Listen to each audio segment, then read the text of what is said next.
Magandang araw sa ating lahat mga kapatid. No? Sandito naman tayo ngayon sa ating YouTube channel sa Katolikong Ulay Simba-Simba-KBL. So ngayon mga kapatid, ang ating pag-usapan ngayon ay ang tungkol sa paghatol ng Diyos kung tayo ba'y mapunta agad sa impyerno o kaya sa langit. No? So mga kapatid, ang sagot ko dito sa Biblia ay hindi muna tayo mapunta sa langit or sa impyerno, sapagkat ang sinasabi dito sa Biblia sa unang Pedro 1 versikulo 7 ang sabi, ang ginto bagamat nasisira ay pinapadaan sa apoy upang malaman kung talagang dalisay, gayon din naman ang inyong pananampalataya na higit na mahalaga kaysa ginto ay sinusubok upang malaman kung ito'y talagang tapat. Sa gayon, kayo'y pupurihan at dakilain at paparangalan sa araw ng mahayag si Hesus Kristo. So, ibig sabihin mga kapatid, pag tayo'y namatay, hindi tayo hatulan agad na magpunta sa impyerno or sa langit, sapagkat tayo'y dadaan muna sa kunting proseso, no? Ipapadaan muna tayo sa apoy, no, na yung tinatawag sa simbahang Katoliko na purgatorio,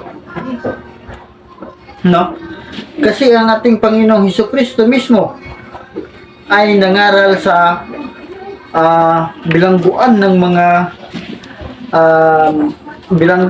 mga kaluluwa, no. So dito ay basahin natin sa unang Pedro 3:20 ang sabi, sila ang mga espiritong ayaw sumunod nung matyagang naghintay sa Diyos ng panahon ni Noe habang ginagawa nito ang daong. Doon ay ilang tao, 8 lamang ang nakaligtas sa tubig. So itong mga taong ito yung mga taong hindi sumunod sa sinabi ni Moises nung pagdating ng baha, no? Nung nilipol ng Diyos ang mga tao, habang si Noe naman ay gumagawa ng barko o daong, no? Ito silang mga taong ito, yung mga espiritong nakabilanggo, espiritong ayaw sumunod ng panahon ni Noe, ay ito ay pinangaralan ni Panginoong Hesus Kristo nung panahon na siya ay umakyat sa langit, no? So dito, basahin natin dito sa 19, sapagkat sa kalagayan ito, nagpunta siya at nangaral sa mga espiritong nakabilanggo. So, ibig sabihin, yung mga espiritu ng mga taong namatay sa panahon ng baha ay pinangaralan ni Kristo. Dahil kung sila, klaro-klaro naman dito na ang mga taong ito ay nagkasala sa Diyos sapagkat hindi sila sumusunod. Dapat sana, nandun na sila sa impyerno. Pero bakit pinangaralan pa ng ating Panginoong Hesus Kristo? Bakit pinuntahan niya sa bilangguan?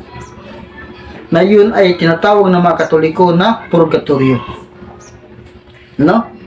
So dito, itong mga taong ito sila ang dumaan sa apoy na dinadalisay ng ating Panginoon, no? Kahit na dito sa Marcos 9 versikulo 49 ang sabi, sapagkat ang bawat isa'y dadalisayin sa apoy at ang bawat handog sa Diyos ay lalagyan ng asin. So ibig sabihin mga kapatid, ang bawat isa sa atin kapag tayo ay namatay ay dadalisay ng Diyos sa pamamagitan ng apoy. No, so yun lang mga kapatid ang masabi ko, at thank you and God bless. At huwag kalimutan mag-follow sa ating Facebook page sa Katolikong Ulay Simba-Simba-KBL at sa ating YouTube channel sa Katolikong Ulay Simba-Simba-KBL. Thank you and God bless.